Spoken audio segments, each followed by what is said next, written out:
Salam Guru Penggerak.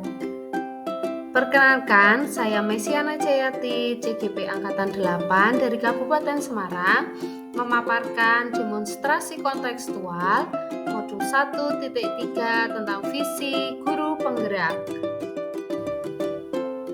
Untuk merumuskan visi Guru Penggerak dapat menggunakan pendekatan inquiry apresiatif.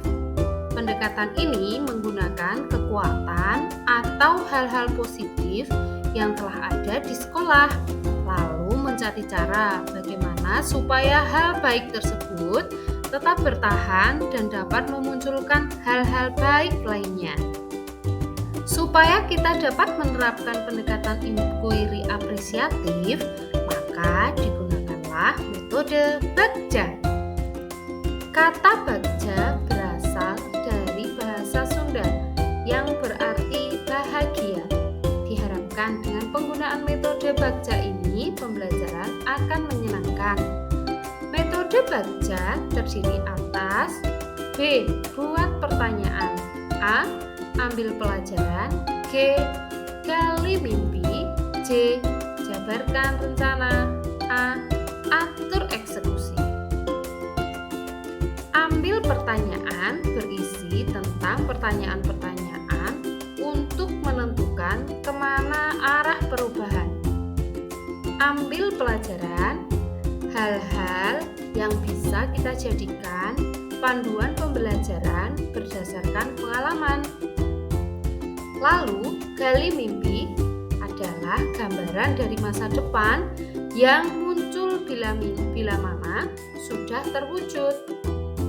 Jabarkan rencana, mengidentifikasi tindakan konkret yang akan dilakukan untuk mencapai tujuannya.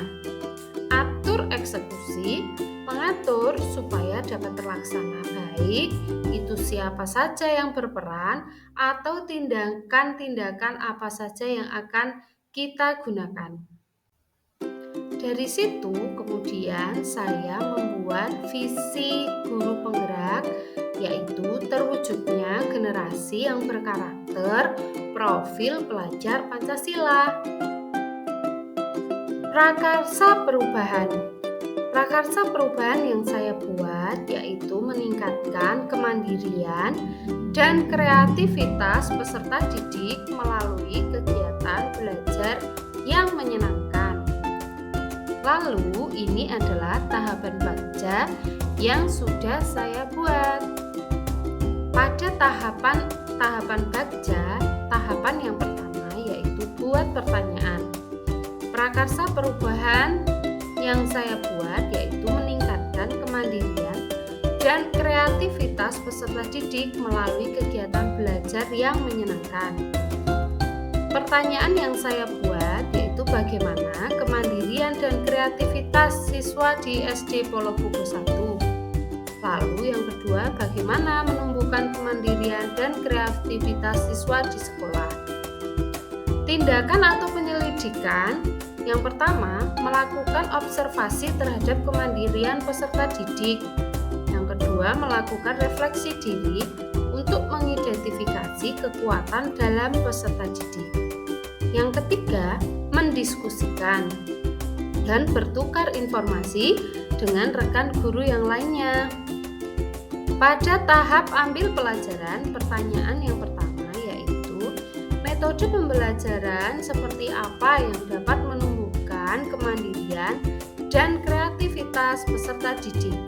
Pertanyaan yang kedua, situasi seperti apa yang dapat mendukung terwujudnya kemandirian dan kreativitas peserta didik. Tindakan atau penyelidikan yang pertama, mencari informasi dan mencatat hal-hal penting dari hasil literasi terkait metode pembelajaran yang dapat diterapkan untuk menumbuhkan kemandirian dan kreativitas peserta didik. Berdiskusi dengan rekan guru dan menggali potensi sekolah yang sudah mendukung anak mandiri dan kreatif. Gali mimpi. Pada tahapan gali mimpi, pertanyaan yang saya buat yaitu bagaimana suasana pembelajaran yang terlaksana ketika kemandirian dan kreativitas siswa meningkat. Yang kedua, apa saja aktivitas-aktivitas baru yang saya bayangkan ketika dapat mewujudkan peserta didik yang mandiri dan kreatif di kelas maupun di sekolah. Tindakan atau penyelidikan yang perlu dilakukan untuk menjawab pertanyaan yang pertama, bersama siswa menetapkan target belajar dan melibatkan siswa dalam menentukan tindakan atau keputusan dalam belajar. Selanjutnya, mendorong kemandirian melalui disiplin diri di kelas. Mendorong siswa untuk memunculkan kreativitas tanpa adanya rasa takut, salah. Lalu konsisten secara berkelanjutan membiasakan siswa belajar secara mandiri. Pada tahap jabarkan rencana, pertanyaan yang saya buat adalah apa langkah-langkah yang tepat untuk membiasakan kemandirian dan kreatif peserta didik? Bagaimana mengukur kemajuan dan melanjutkan langkah? Yang terakhir, bagaimana proses mereka belajar yang dapat mewujudkan kemandirian dan kreativitas peserta didik berlangsung. Tindakan atau penyelidikan yang perlu dilakukan untuk menjawab pertanyaan. Yang pertama, berkolaborasi dengan warga sekolah, baik itu rekan sejawat, orang tua, dan membuat kesepakatan dengan siswa. Selanjutnya, merancang program kegiatan baik di dalam kelas maupun di luar kelas.